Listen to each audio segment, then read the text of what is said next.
Welcome to That American Football Show, powered by EP Sports. EP Sports is the top supplier in the UK for all your American football needs, helping players and coaches reach their potential since 2007. Check them out at epsports.co.uk. It's been a while since we have recorded. A lot has happened. We have had both semi-finals games between the Vikings and the Dragons and the Sea Devils versus the Raiders. There's been some news about the league. Obviously, the NFL's kicked off. So if you don't listen to our NFL stuff, we only put the audio out on that. So like on Spotify, Apple, wherever you get that. So how you guys been? Yeah, good. Thank you, mate. It's obviously NFL season's back now, which a lot of attention, not just free time attention, but pretty much just full life attention has been on that. But yeah, it's been nice. Looking forward to speaking to some ELF though, because as you mentioned, it's been a while since we last had a chat about this good league. And I mean, obviously this weekend we've got the championships in Klagenfurt, which we're not going to, but we'll all be watching. It should be an excellent game. Let's touch on some news and the pre-game stuff before we move into the game. So in the last podcast, we did say that the Munich Ravens had been hinted to as the official name, and that has been announced. So they are called the Munich Ravens.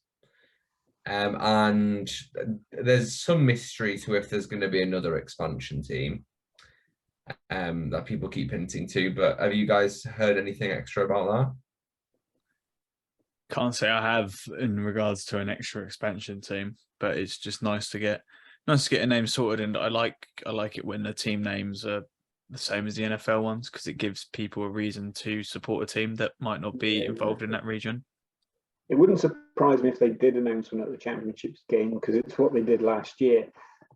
Last year one wasn't as surprising because it was in Dusseldorf, if I'm right, and that's where they announced the Rhine Fire. So that was probably the worst kept secret in the world that they were going to do that.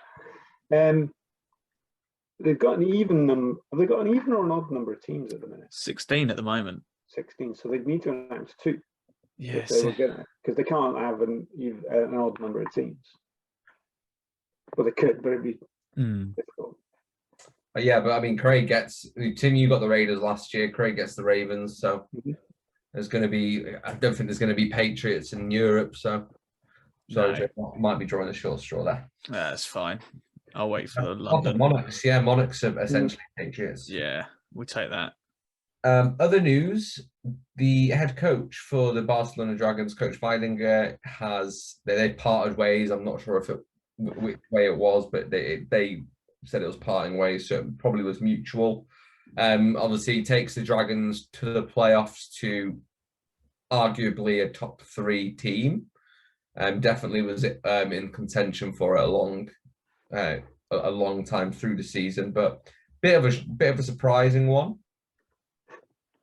Yeah, I mean, as you say, knowing the ins and out I'm not too sure on what's happened there, but yeah, I think they can just look back on this year with pride, the Dragons, fully. I think Coach Weidinger clearly made such a massive difference to this team. And with him gone, you're hoping the players and a lot of the backroom staff and whoever is still there can take a lot of the lessons they learned from him and push on next year. Because we say they had a losing record last year and they managed to get to playoffs this year. And I don't think many people, even us as big Dragon optimists, not many of us had the Dragons going to the playoffs. So, yeah, done a real good job. Well, they're one of the few teams that had continuity at quarterback, keeping Zach Edwards. Even with the players that have shown loyalty, I think there's very little loyalty in this league, because the minute someone gets an opportunity in the States and Canada, it's pretty much guaranteed they're going to be jumping ship. And of course, ultimately, the goal is to play in this league is to raise the level of talent, so they are going to go play over in the top leagues. So it'll be interesting to see what happens to every team, but especially the Dragons this offseason. I think the Dragons have built themselves a pretty good organisation off the field as well, which is going to help, because they've obviously tweeted a lot of stuff about the academy. Yeah, they've already got a new head coach to promote from within. So Gabriel Sanchez is the head coach for next year. So And I know there's talk about the stadium, what they're going to do there, whether they're going to go to a different stadium or develop the stadium at Rooster. Yeah. Going back on dividing, actually, I'm just reading there some people hinting the fact he might stay in the ELF, which would be interesting. Intrigue. And good for the league. I mean, yeah, talk about the Dragons. Let's talk about the semi-finals weekend. So the Saturday, Hamburg beat the Raiders 19-7. It was a grinder of a game. There's only one touchdown each team. Early one with Glenn Tunga for Hamburg, and then I believe Shelton threw a pass to M.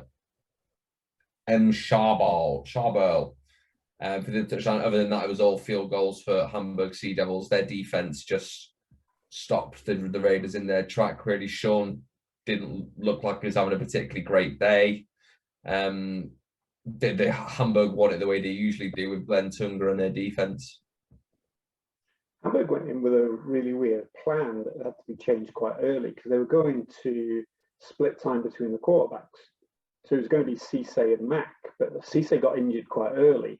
And Mack, who's, I believe, another German quarterback, is pretty good considering. Got it the other way around. They started Mack. Yeah, Mack got injured. They came on. Yeah, I knew there was something. It's ages ago. Yeah, it was. Yeah, it's one of those things where I just feel as if the Raiders had a good year, but you could say this for maybe in both the games. We did a power rankings all year round, and when we got towards the end, we kind of got a feel there was just that top level of teams which were the Vikings and the Sea Devils.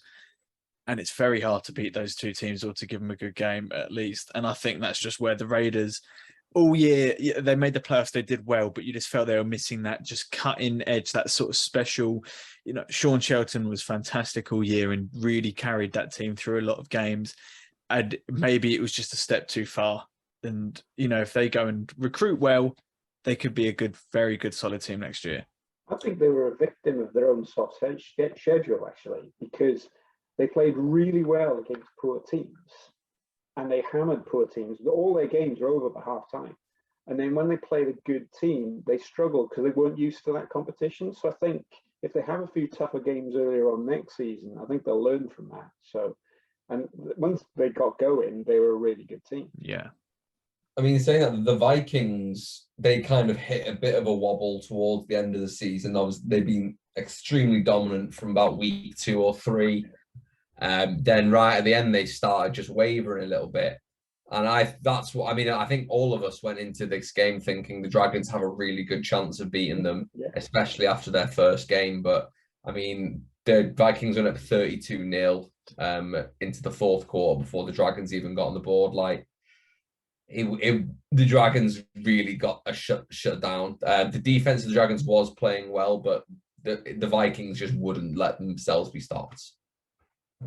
No, you almost feel as if the Vikings were they almost took their foot off towards the end of the regular season, just thinking, right, cool, we've pretty much got playoffs now. Let's just wait, hold back until then. And yeah, we were all talking beforehand and we almost all fell into, as you mentioned, Adam, the fact that when we thought maybe the Dragons, this is going to be it. This is where they're going to go and get this win. But God, we could not have been more wrong. Vienna just out the traps, smashed them, and it was game over in the third quarter. It's a shame, really, because you wanted these semi-finals to be a bit closer, but it is what it is. Vienna are a top draw team, have been probably the most consistent team all year. And tell you what, though, there was obviously the fuss beforehand was that they weren't allowed to play in their usual stadium. Of course. Where they played was their training ground, they called it. If that's their training ground, bloody hell, because it was really good. It looked a lot better because obviously there were more people in a small stadium. And I think the plan going forward is to use that 4 games and redevelop it, bring in temporary stands or whatever. But it looked much better because you weren't in a half-empty. No, their stadium's huge, but it just looks better to me when it's a smaller stadium filled rather than absolutely half filled. It's a much better atmosphere as far as I'm concerned. And so before we move on to the actual championship matchup. Joe, you've got the list of nominees for player awards this season, don't we? Yeah, so they've done so many different types of awards this year. If I was to go through all of them, it would take a long time. So I'm just going to sort of do the headline. So the coach of the year, we had obviously Andrew Weidinger, who we've already spoken about, the Dragons. We had Charles Jones of the Sea Devils and Chris Kaleke of the Vikings, which no surprises there, I think, for me. If I had to pick a coach of the year winner,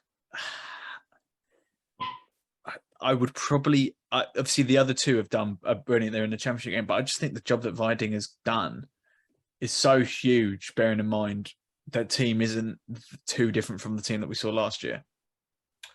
I don't know. I think Vikings coming into the league first year to play with such a respectable standard the entire season and just never, like, they never looked in a bad spot. I could totally see the Dragons getting it because they've come from a non-playoff to a playoff team. But I guess how do you weigh that to a new team? True. I think for me, as Joe, the Dragons is the biggest turnaround since last year. So if I can see your point, Adam, but I would give it to the Barcelona Dragons coach. But yeah, it's a tough one to call.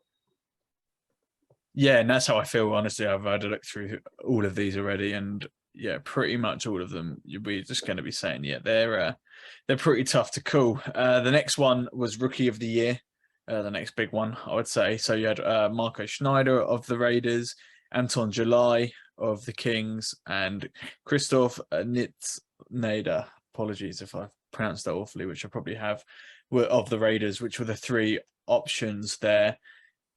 Three good players. I'd probably just go towards Marco Schneider of the Raiders because I just remember him having a big impact in a lot of games for them this year. July played in a team that wasn't doing well though, and he was quite a bright spot. He was. I was a big fan of July, but yeah, it just, as you mentioned, when you play for a team that isn't doing too well, you know, your name doesn't get shouted out too much, but he's a clear, massive talent, and he's a European boy as well, which I think a lot of people are excited by. What's the next one? The next one I've got here is, this is quite a fun one, the Specialist of the Year. So we had Eric Schlom, who was the kicker for the Sea Devils. You had Amari Williams, of course, of the Rhine Fire, and Zachary Blair of the Istanbul Rams. He blocked a couple of kicks, didn't he? Nice. Zachary Blair, for me, I think he deserves an award for just staying in Istanbul and just getting through that rough patch and seeing the other side and getting a win for that franchise. I just think, let alone for that. And you're right. You remember he scored. He had the first score of the season. He had that safety that they they blocked the kick, wasn't it, against Cologne to start off the scoring of the year, I believe. So even though he's played for the Rams, who have been down the wrong end of the table all year, he still stood out massively. But then the other two are also very worthy of the award. Yeah, I like the Zachary Blair pick there. I agree. Yeah. And then so we got the big three now is what I'd call them. So we've got the Defensive Player of the Year, and three names. I've already got my vote before you say him. Kyle motherfucking Kitchens. So Kyle Kitchens, of course, of the Thunder, Alejandro Fernandez of the Dragons, and then AJ Wentland of the Leipzig Kings. The other two I've got great arguments, but Kyle Kitchens just took the game over every single game. Was Fernandez a rookie?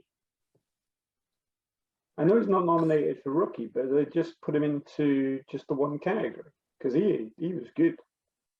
Fernandez a rookie? That's a good shout. I'm sure he is. And I think what they've done is they've made it so you can't be nominated in more than one.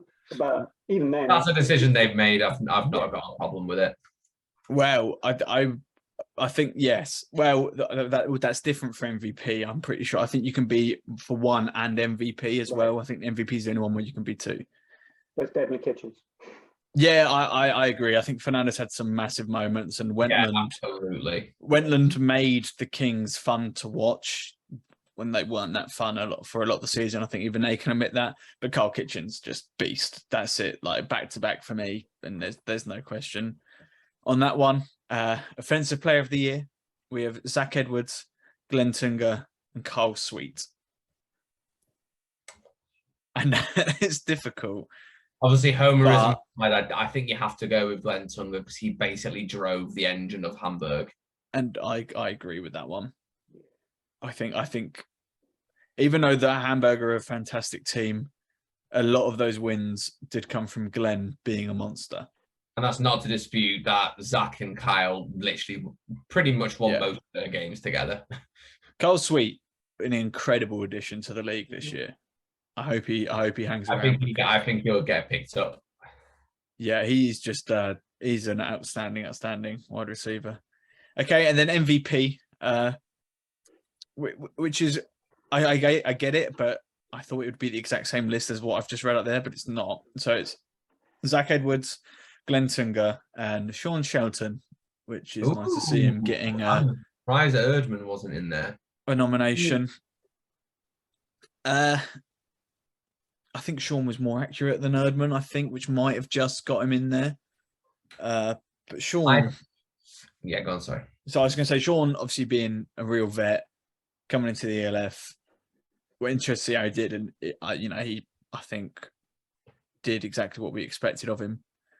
And then, of course, we've just mentioned Zach and Glenn. You guys make your decision on who you think. It's hard.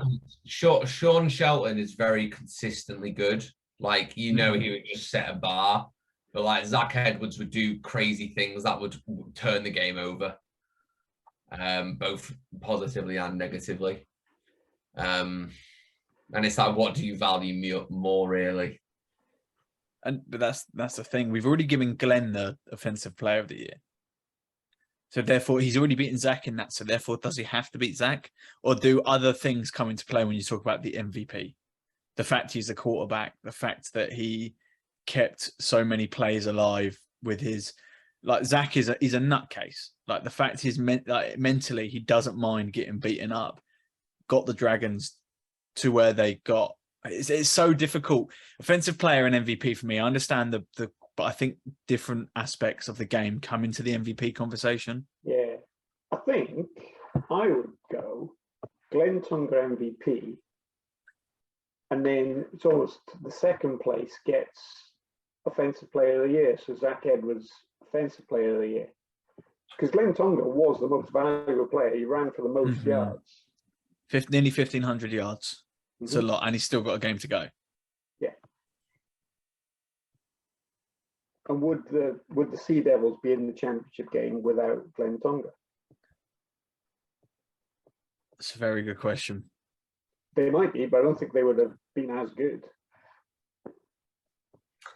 I think you keep it as Glenn Tunga offensive and Zach Edwards get an MVP, because I think if you put a bog standard quarterback on the Raiders, they would still probably be great. But if you put a bog standard quarterback on the Dragons, they probably wouldn't win as many games. I can see why, if you take Glenn Tunga out, it's definitely Zach Edwards, because he threw for the most yards and he threw for the most touchdowns as well. 36 touchdowns compared to Shelton had 31. So, yeah. I just don't think they don't give, like, whether you want to give it to Zach Edwards and Glenn Tunga, the MVP offensive, I think you could spin it either way. But I think the leagues in general will give the valuable player to the quarterback and the offensive player to the non-quarterback. What happened last year? Did Madre get MVP? I think Madre got MVP. Both. I mean, yeah, but he literally ran for over 2,000 yards. Yeah. He was the standout. It wasn't a question of who's better. Yeah. Wow.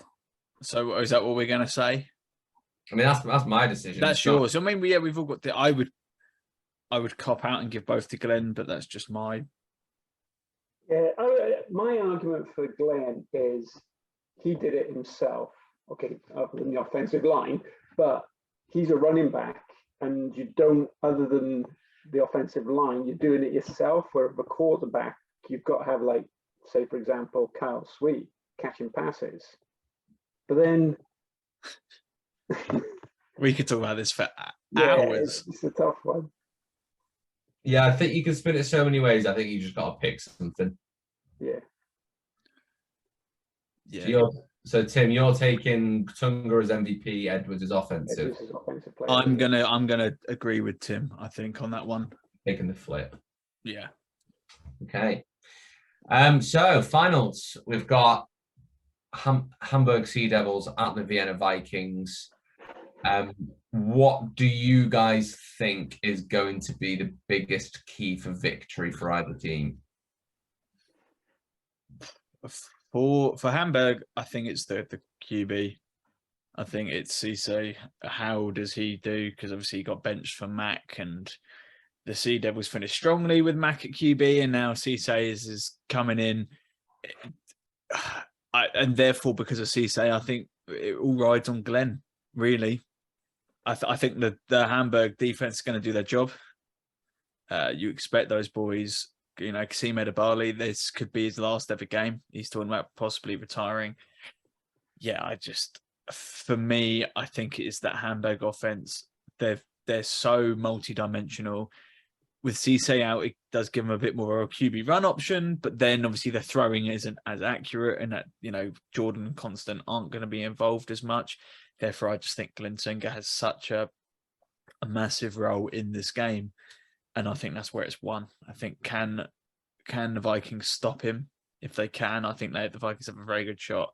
If they don't, we've seen what happens to the team that don't stop Glenn Singer. They do not win the game.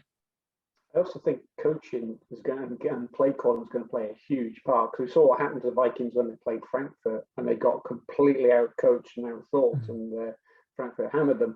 Looking at the two teams, you've got Hamburg got the number one defense. They only allowed 2,853 yards in total. The Vikings are sixth defense, but in terms of offense, the Vikings were second in total yards, and surprisingly, the Sea Devils were down at seventh in total yards. But I think part of that is the Sea Devils scored a lot of points. I think they also had quite good field position because they've got good special teams as well. So very good. I think that's a little bit misleading for the Sea Devils. Yeah, I think it's going to be a question of, can the Vikings the flip side, can the Hamburg defense stop this Vikings offense who have nearly always found a way to put up the points? And if you look at their games, there's not a particular player who, so sometimes will have a big game, but Erdmann really spreads the ball about. Russian wise, you look at their game against the Dragons, 3 players with a Russian touchdown. They're pretty relentless, and they just churn against you. It's I think it's going to be a real test for Hamburg, who the best offense they played against was the likes of the Dragons and Cologne right at the beginning, and they got beaten by the Dragons early in the year. I think they beat them again second time round though. So they did. Yeah, it's going to be I think it's going to be a case of the Vikings have the better quarterback, so they're in the better position to win. Because the Vikings just need the Hamburg just have such good players. They've got Tunga, they've got Constant, and they've got Jordan, and they're going to really struggle to keep them all quiet. Yeah, that's the beauty of this game, is the fact that we haven't seen these two play each other yet this year, and they're the two best teams going up against each other. You remember last year when it was the Sea Devils against the Galaxy? We had we knew that the Galaxy were the hot favourites going in. Yes, granted, the Sea Devils beat them in the first game of last season, but we even though it was close as well at the end, obviously Anderson's kick missing by about a yard at most. This is just, it's anyone's. You speak to anyone around the league, and it's probably a 50-50 split between the Sea Devils and the Vikings, what people are predicting to win.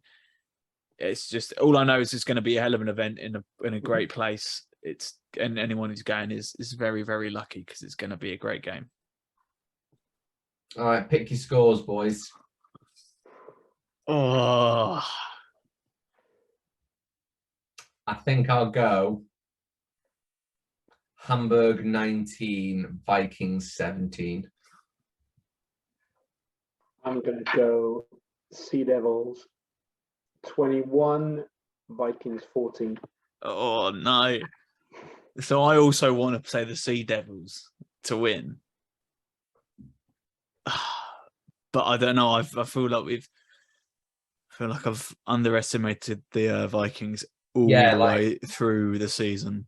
If Cisse can't beat that Vikings defense, it's going to be a long day for Glenn Thunder. Yeah, you know what? I think my bias and friendships are going to come into play here. I can't not go against Justin. I've got to hope that the Sea Devils win. So I'm going for a Sea Devils 27, Vikings 23. Okay, so a bit higher score than I was thinking, but there you go. We'll get Craig's and we'll get them posted on the social medias. We'll get a poll so we can see what you guys think about that. Any other ELF news before we get off, boys? The Panthers coach has taken a trip upstairs, I think it would be described. So he stepped down from being coach, and he says, looking at his laptop, which the mouse has suddenly decided to open. Basically, the coach has stepped down, but he's still part of the organisation, so they're going to get a new coach. Director of football. When you said going upstairs, I was like, what does that mean? And it's a football term for leaving as your coach. For doing a Bruce Arians. Yeah. So he's going to be the sports director of the Panthers. Okay. Instead of head coach. I mean, it's fun thinking where all these teams are going to be next year because, like we said, there's such turnaround. The league's still developing day by day. But that is it from us. I hope you have enjoyed this show. We are getting an NFL one out in the next coming days. But let us know what you think the championship's game is going to pan out. Like we said, we'll get that on all our social medias. So wherever you're watching or listening from, comment, like, subscribe. Where can they find us, Joe? Yeah, Twitter and Instagram is at TAFS_UK, and Facebook is That American Football Show. Craig should be back next week as well. He was meant to be here today, but unfortunately he wasn't able to. So we've had the gang all back together. Anything else before we get off, boys? Best of luck to all players and all coaches and everyone involved in the championship game. Yeah, make sure you're watching that game this weekend. But thank you everyone for listening. Make sure you head over and check out our friends at EP Sports for any of your NFL or equipment needs, and we'll see you.